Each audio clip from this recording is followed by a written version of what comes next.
I bought a vintage sweater at an antique store in California, and I wanted to have it cleaned before I wore it. But dry cleaning a wool sweater with hand beading can cost $50.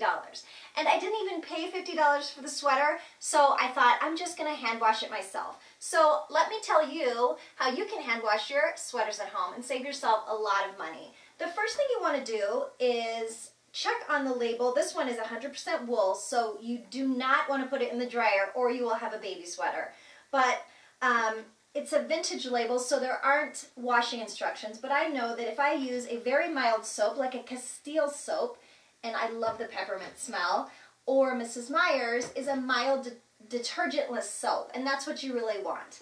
And it's not going to suds up a lot. It doesn't give you like the satisfaction of big bubbles, but the less soap in a sweater, the better, because you need to rinse it really, really well. So I'm just going to put it in and press down so that the water gets all the way through it and the soap gets through it. So just press it out a little bit.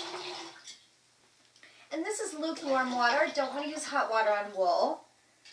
And then I'm just going to rinse it and put it in a rinse bath. So just lukewarm water. The next step is to take a towel and lay it out.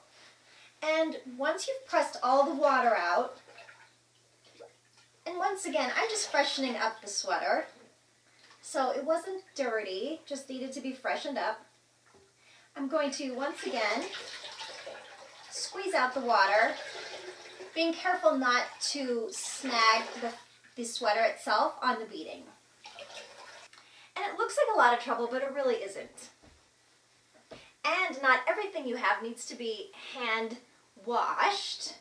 But vintage items I like to hand wash. So I'm just pressing out a little bit more of the water. And then I'm going to take it up and roll it. And squeeze as you go. And the goal here is just to remove as much water as you can. The water is out, so we'll just take a second towel now.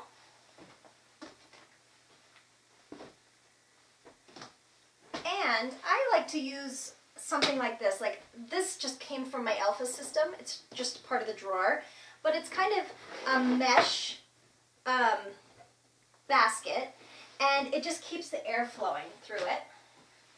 So I'm just going to take the sweater out, put it on the next towel, and just let it air dry. It's best if you can put it outside. If it's in the winter, I would just put it by the fire or somewhere warm in your house and just let it dry naturally. And like I said, if anything is stretched out, take a look. You don't want to stretch it anymore because you want it to keep its shape. And it's vintage, so you have to be a little bit more careful, but that's how you wash a sweater.